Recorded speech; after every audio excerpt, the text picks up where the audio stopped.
সবাইকে স্বাগতম info Rana BD নিউজে। খবর পড়ছি আমি এঞ্জেলা হোয়াইট। এখন বিস্তারিত। গ্লোবাল প্ল্যাটফর্ম টিকটক প্রথমবারের মতো বাংলাদেশে উদযাপন করেছে বার্ষিক আয়োজন ইয়ার অন টিকটক 2023। শুক্রবার 26শে জানুয়ারি রাতে এক আড়ম্বরপূর্ণ আয়োজনের মধ্য দিয়ে বিভিন্ন ক্যাটাগরিতে দেশসেবা টিকটক কন্টেন্ট ক্রিয়েটরদের অ্যাওয়ার্ড দেওয়া হয় বলে এক বিজ্ঞপ্তিতে জানানো হয়। অনুষ্ঠানটির মূল আকর্ষণ ছিল creator on the year 2023 category.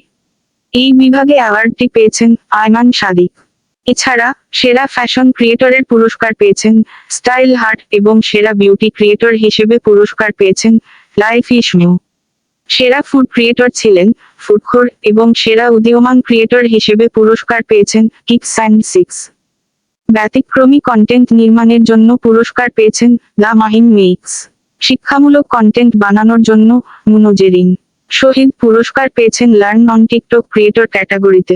সেরা স্পোর্টস ক্রিয়েটর হিসেবে পুরস্কার পেয়েছেন নিয়ন অন এবং বড় ধরনের কন্টেন্ট তৈরিতে দক্ষ রবিন রাফান পুরস্কার জিতে নেন লং ফর্ম কন্টেন্ট ক্যাটাগরিতে।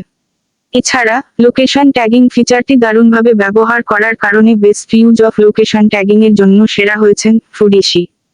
এই বছর 12ই জানুয়ারি থেকে 23শে জানুয়ারি পর্যন্ত এই আয়োজনের জন্য টিকটক অ্যাপের মাধ্যমে ভোট গ্রহণ চলে, যেখানে টিকটক ক্রিয়েটর অ্যাওয়ার্ডস অপশনে মোট 8টি ক্যাটাগরিতে ভোট নেওয়া হয়। পুরস্কারের জন্য মনোনীতরা এতে প্রায় 1 মিলিয়নেরও বেশি ভোট পেয়েছিলেন। Best use of location tagging এবং বেস্ট আমার বাংলাদেশ কন্টেন্ট এই দুই ক্যাটাগরির ফলাফল নির্ধারণ করেন বিচারকরা। এছাড়াও অনুষ্ঠানটিতে টিকটকের সেরা কয়েকজন কন্টেন্ট ক্রিয়েটর সন্ধ্যাব্যাপী তাদের পরিবেশনা উপস্থাপন করেন। সবশেষে জনপ্রিয় সঙ্গীত শিল্পী প্রীতম হাসান দর্শকদের মাতান তার দারুণ সব গান দিয়ে। কন্টেন্ট ক্রিয়েটরদের পুরস্কৃত